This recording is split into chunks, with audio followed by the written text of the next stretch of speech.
Miss Mansfield. Send in the next one. Yes, sir. Y'all can go in now, Mr. McKennon. Oh, hello, sir. My name is Dallas McKennon. My card? Eddie here will take your name. We'll call you. But, sir, I have a box. Oh, boy, this I gotta see. Well, actually, it's covered with buttons and filled with people. Filled with people? And voices, sir. Allow me to press a few of these buttons and... Scuttle skipper. Honey boy.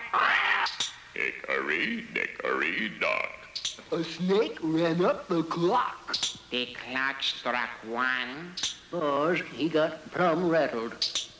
By George, a talking box. Push any button and pow, right in the voice. All right, you are, sir. Any one of which can assist in casting those hard-to-find voices for commercials, cartoons, films, etc.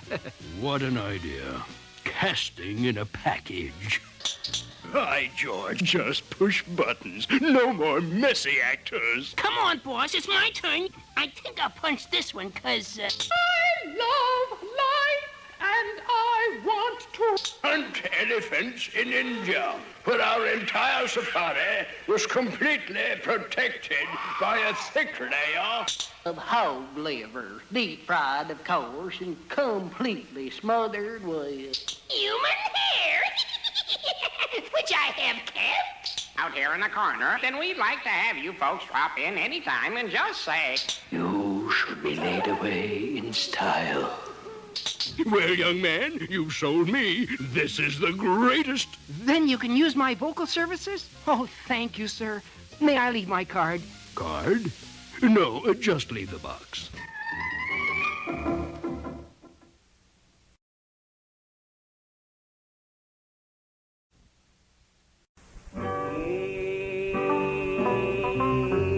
Way out west where the sticks and stones, where there's no telephones nor ice cream cones, and living along with them all alone is exaggerating, imaginating Skinny Bones Jones. He lives in a bunkhouse all by himself with his dusty old books on a beat-up shelf and one of them wind-up Grammy phones for music-hating, sing-a-lating Skinny Bones Jones. His old flintlocks hanging over his head with a pot-bellied stove by a busted-down bed, looking like most everything he owns. Old antiquated, busticated Skinny Bones Jones. His kerosene lamp and his table's there, set alongside of his rocking chair, and singing along with his elegant tones. His storytelling, set-a-spelling Skinny Bones Jones. And the old saying of how we come to be. And so the old coon snuck away in the knothole of that holler tree and turned my hunting trip into nothing but a flash in the pan. Too bad. No, that was good. Huh? It reminded me of that old saying. How'd they come up with one like that?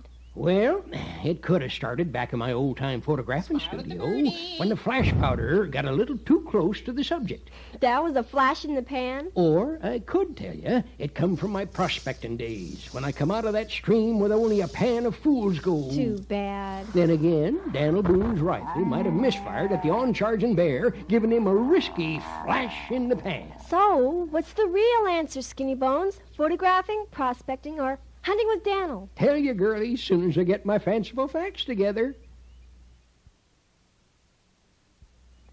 Hey, see, according to my fanciful fact finder, sometimes the flint spark of the long rifle would flash only the powder from a little spoon-like piece called the pan. All that to shoot one shot? If that didn't ignite the powder in the barrel, the gun couldn't fire at the oncoming bear. But what happened to Daniel? Lucky for him, he got a little too close. Lucky? Well, how else do you figure the powder smoke and make the bear sneeze? And that's how Daniel Boone got away, I suppose. Well, I would have. Otherwise, a feller's life could have ended up just a flash in the pan. Another fanciful fact. From Skinny Bones Jones. That's me. And the old saying of how we come to be. All right, George, here you go. Wait a minute.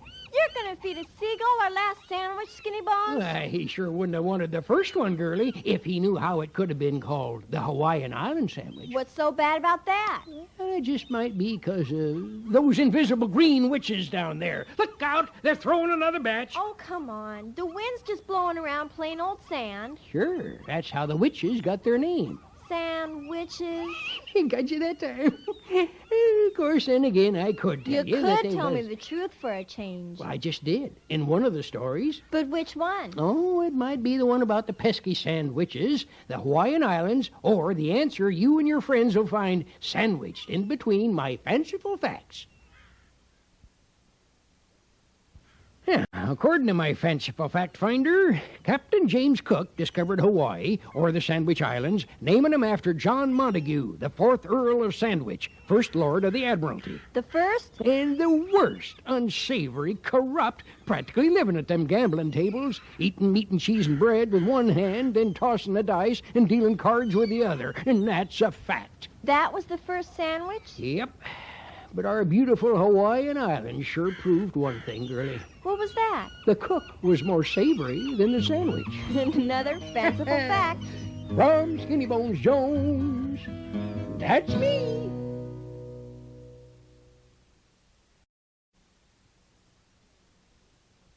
And of the old saying of how we come to be. You're having a Crab Louie? Yeah. Funny name. A lot of funny things is named after crabby old Louis XIV. Is that how it got started? Or it could have been a crab concoction of one of those fancy cooks. That wouldn't be hard to believe. But hard to get open. Huh? You ever try to get the meat out of one of those things? Well, I guess it is kind of hard to Could work. be that's how the chef come up with that name. How? By screwing an air hose onto a crab's nose, building up a blast, and Bluey. Crab Bluey? Could have been. Come on now, Skinny Bones. Did the name come from a French king, a fancy chef, or an exploded crab? Bluey? Tell you, girlie, as soon as I get my fanciful facts together.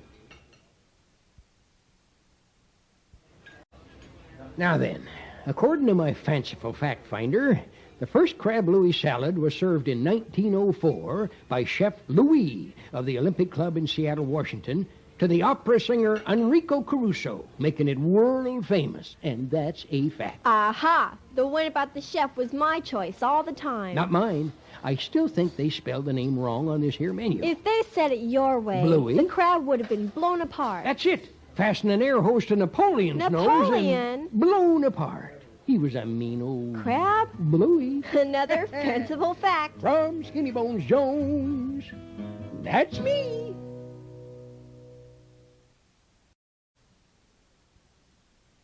And of the old saying of how we come to be. Hold it. Cut. Girlie, which one of us rickety racks is supposed to be playing the trumpet part? Sam, but he's not here. Then I reckon we'll have to double in brass. What's that? Well, since you asked, I just might tell you it started with early day actors ballyhooing their performance by tooting Foley horns. Pretending they were part of the parade? But that's wrong. That's right. But it's still going on today by some of our finest musicians. Playing each other's instruments, but that's not wrong. Right, but I could be wrong. Huh? Maybe those musicians started in Ireland, Dublin, Ireland. And their name? Dublin Brass. Sort of like the TG1 Brass, you know. Skinny Bones. Where does that saying really come from? Marching actors, musicians, Or the Dublin Brass? See if we can find out as soon as I get my fanciful facts together. Well, let's see. According to my fanciful fact finder, many a musician has saved the band by pinch hitting with another instrument, and that's a fact. You're gonna play Sam's trumpet? Yes, sir. I'm doubling, you know. What is your regular instrument, Skinny Bones? The Irish kazoo. I'm doubling in brass. Another fanciful fact. From Skinny Bones Jones, that's me.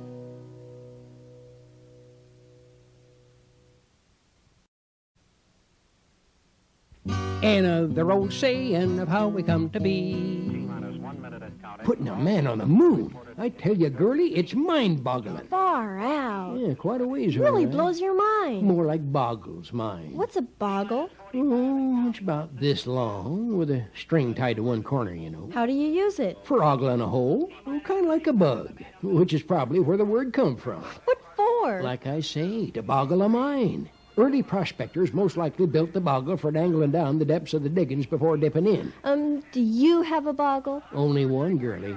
To get me out of this hole I'm getting myself into. Skinny Bones, now you're boggling my mind. You actually admit you don't know the answer? Oh, I know, all right. But will it blow, bug, or boggle your mind when you find out from my fanciful facts? According to my fanciful fact finder, the saying, "it boggles the mind," started with the old English idea of a certain bug bite which bugged the mind, bringing about the name boogeyman, later becoming bogle or finally boggle. And that's a fact. Kinda hard to believe. Now you're getting what I got. What? The answer. Skinny Bones, sometimes I wonder if you completely talk sense. Except when I talk in my sleep. Then I can say what I think, and nobody will ever know what I thought I said. Huh?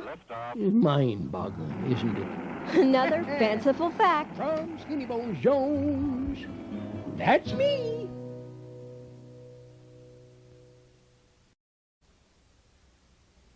Another old saying of how we come to be. I think this is one of the nicest parks in the city. Don't you, Skinny Bones? I think it's senseless.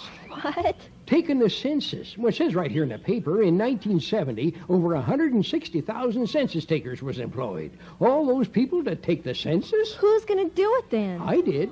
You? How? The same as they did in the days of Caesar, with the Romans all relaxing when he proclaimed that every name would be counted in for taxing. Said, "We'll hold an axe over all their heads, so you better not go against us."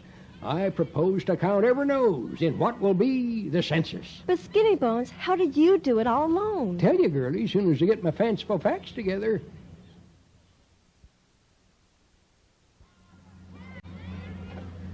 Skinny Bones, you're no census taker. Well, you just watch, girlie. All right, hold her right there. Hey, mister, whereabouts you work? Isn't that his own business?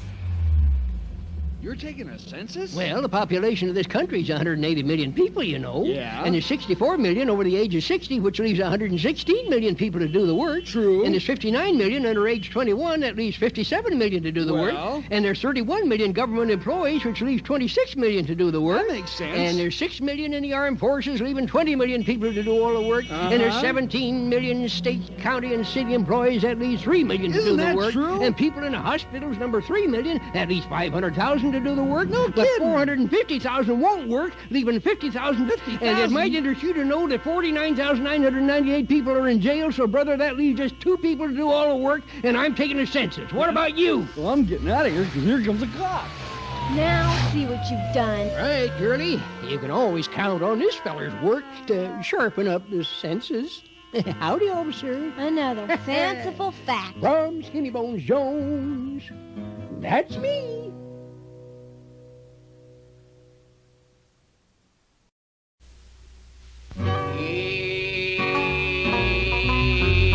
Way out west where the sticks and stones, where there's no telephones nor ice cream cones, and living along with them all alone is exaggerating, imaginating Skinny Bones Jones. And, of course, from around these parts, you can see mountains in almost every direction. Oh, I see what you mean. Skinny Bones, what's the name of that one with a broken top? You just told me. I did? What? Broken Top. That's the name of a mountain? Sure. Places, you know, had to get their name some way, most likely from somebody. It's the way most of the pioneers named them, the way they saw them, like you just did. Really? Yeah. Wow, I just named a mountain. Uh-huh, and it probably makes you feel the same as a lot of folks in those days of our founders, naming something for others to remember for all time to come. I reckon there's got to be a story behind the naming of every lake, river, creek, meadow, beach, gully, and town in this state of Oregon alone. If we had a map, maybe we could look up some right around here. Girlie, you sure got your head screwed on tight today. And it... what in the world? Look at that gas gauge, would you? I thought you was going to holler out if you saw a gas station, girl. I did. We just went by 3 of them. Well, we only needed 1. Well, that's it. Bone dry. No gas? Grab that gas can there, will you? But I know I saw a gas station. Well, come along, Skinny get Bones. along. You likely want to twang out a tune or two for us later on, I reckon.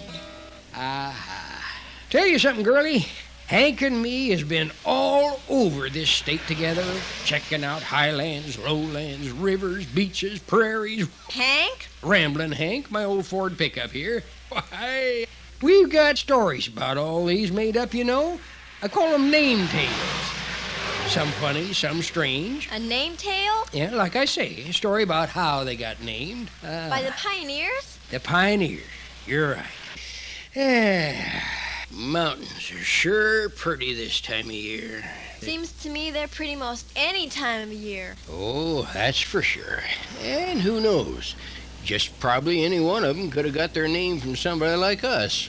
Now, you take that pointed mountain over there, Three-Finger Jack. Now, I don't know if there's any truth in it or not, but I hear tell a trapper by the name of Jack had 3 fingers and named it.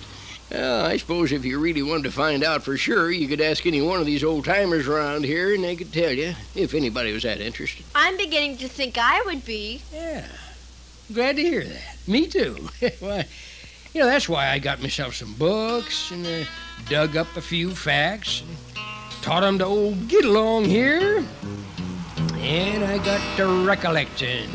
Well, now then, there's some pioneers up in Wallowa County camped by a stream one night. But they had so much trouble with the Oregon wind, making a mess, what a sight. Kept blowing and a-blowing till the fire blew out, so mad they could hardly speak. As he handed down a country town by the name of Blowout Creek. They called it Blowout Creek. Your turn. Blowout Creek. A county name bringing us fame in the state of Oregon. My turn. Blowout Creek. Your turn. Blowout Creek. Another tale on a frontier trail in the state of Oregon. Don't suppose I'll ever forget that one. Oh, I know. It's a good way to remember them all right. Fun, too, isn't it, huh? Yeah. Of course, Get-Along and me don't have rhymes for all of them. We don't even have facts for some. Like Bloody Run, Democrat Gulch, Dutchman Flat, Irish Bend, Lizard Ridge, Quitter's Point, and then there was a Buck Snort Creek. But $8 Mountain up in Josephine County. A couple of stories come out of there. One feller says a nugget of gold was discovered worth $8. Somebody else says a man was wearing a pair of $8 shoes, walked around the rough, stony 12-mile base for $8. But now, Glad Tidings. Up there in Clackamas County, you ever heard of that one? No. Well, I'm not too sure how it got such a nice name, but some folks say it was because they were overjoyed about how Oregon had been admitted to the Union in 1859. That must have been glad tidings to him, all right. Yeah. That's how they figure when a town gets started. Somebody gives it a name, they get a postmaster and open up a post office. Of course, that's when Glad Tidings first hit the map. But somebody else comes along, says it all took place about a year and a half after Oregon's statehood, and by then it must have been stale news. That would have been some name for a town, wouldn't it? Stale News, Oregon. Sure a wild bunch of names for towns. Yeah, well, you ain't heard nothing yet. I tell you, there's names for things, too, like Potato Hill, Rooster Rock, Whiskey Run, Brandy Bar, Woolbag Hollow, and Chicken Hill. Well, now then, there's a pioneer up in Union County driving a freight wagon load, riding on top with the chicken coops when he hit a hole in the road. Wagon turned over, hens turned out, his luck turned worse to be. Standing, gawking, chickens a squawking, the roosters crowing, we're free. They called it Chicken Hill. Your turn. Chicken Hill. A county name, bringing us fame in the state of Oregon. My turn, Chicken Hill. Your turn. Chicken Hill. Another tale on a frontier trail in the state of Oregon. Skinny Bones, how many songs about names do you think you have altogether? Oh, well, let's see. I don't know. Dozens of them, I reckon. Some pretty weird ones, too. Songs? Oh, names. Some kind of glad, some kind of sad. Now, you take Tombstone Prairie, Cemetery Ridge, and Graveyard Point.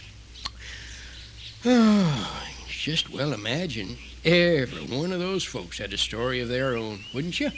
Yeah. Yeah, it seems for every sad one, there's always a glad one, though. Now, you take Happy Valley, or Rebel Creek, Welcome Lakes, or Dead Man Gulch, Enchanted Prairie, or Coffin Rock. Hadn't we better hurry? Girly girl, it's never too late to think about our forefathers and how they handed down names for us to talk about today. And you know, stop to think about it. It could even be some of your own. My great-grandparents? Really think so? Mm-hmm. Yes, you do. I'm not sure if I ever told you before, but I do a lot of thinking with my feet. Uh-huh. That's right. And this little gully creek here is just a spot to cool 'em off. For thinking, you see. But have we got time to stop and rest? No. I'm not tuckering out, you understand. I just... but I do feel it's only fair to take off these boots once in a while and give my feet a chance to think about which way they'll be going next. Naturally. Uh-huh. Naturally. That water between my toes. I reckon that's what a lot of the pioneers did, too. Thought with their feet? No. Named places they'd been after, things they'd done, you know, like Refreshing Creek, or Sentinel Hills, or Wanderer's Peak, Bull of the Woods Mountain, Trapper's Butte, Rocky Top, Sugar Pine Springs, or Poison Falls. Ugh. You said there were funny names, too. Mm-hmm. Funny? Well, Shirt Tail? Well, now then, there's a pioneer up in Baker County getting himself some wood. Been working hard with his shirt tail out and his wagon loaded good. When a buzz of Indian bullets kind of made him change his mind, then he left his load and hit the road with his shirt tail flying behind. They called it Shirt Tail Gulch. Your turn. Shirt Tail Gulch. A county name bringing us fame in the state of Oregon. My turn. Shirt Tail Gulch. Your turn. Shirt Tail Gulch. Another tale on a frontier trail in the state of Oregon. Skinny Bones, do you really believe those stories? I believe you're having fun too, girlie. Yeah, sure I do. Like Hard Scrabble Hill with the soil so bad they couldn't grow anything. And Wagon Tire Mountain over there in Harney and Lake counties, you know. Said to come from an old wagon tire laying on the side of a mountain for years. All that was left of a pioneer family skirmish with some Indians, too. Boy, it sure wasn't a very easy life in those days, was it? None at all. The frontier justice they had taken matters in your own hands. Of course, there was Murder Creek. That was a town, probably got its name that way, up there in Lynn County, northeast of Albany. Yep. And I've got the facts to prove it. Oh, yeah. And I believe we are in just the right spot if those clouds get any closer. And it looks like they are. Well, good for them, I say. And we couldn't be in a better place under these bushes here. But Skinny Bones, those clouds are black. They look like rain. Well, I'd sure hope so. Why, you know, girlie, that's part of what the state of Oregon is famous for. Now, how else do you think we can have such fine crops, rich forests, rivers, and, get this, greenery in our scenery? Right now, I just bet you there's rain up there in those Siskiyous Mountains, getting a real good drenching, too. Yep, this time of year, the mountains depend on rain. You know what that word means, don't you, girl? Rain? No, Siskiyous. It's Injun for bob-tailed horse. I know what that means. I'm getting wet. Yeah, I just wonder what the name of this here holler is anyway. Well, probably hasn't even got one. Say, no, now, the way that stream's building up, it's beginning to look something like 4-Bit Creek over there in Jackson County. Well, it got its name after a pioneer eating house on its banks where the settlers had stopped for a good meal, and it only cost them 4 bits. Now, girlie, that's another way of saying 50 cents, you know. Is there any way of saying we've got to get out of here? Oh, there just might be at that. I wonder how an Injun would say it. Maybe, Skinny Bones, John, your socks are about to wash down the stream. Well, I'm glad you spotted them in time, girl. You just might have made history right here and now. Me? Yes, How? With these socks, naming this holler Soggy Socks Holler. Your turn. Soggy Socks Holler. Another name of bringing us fame in the state of Oregon. Really good, you're a good one.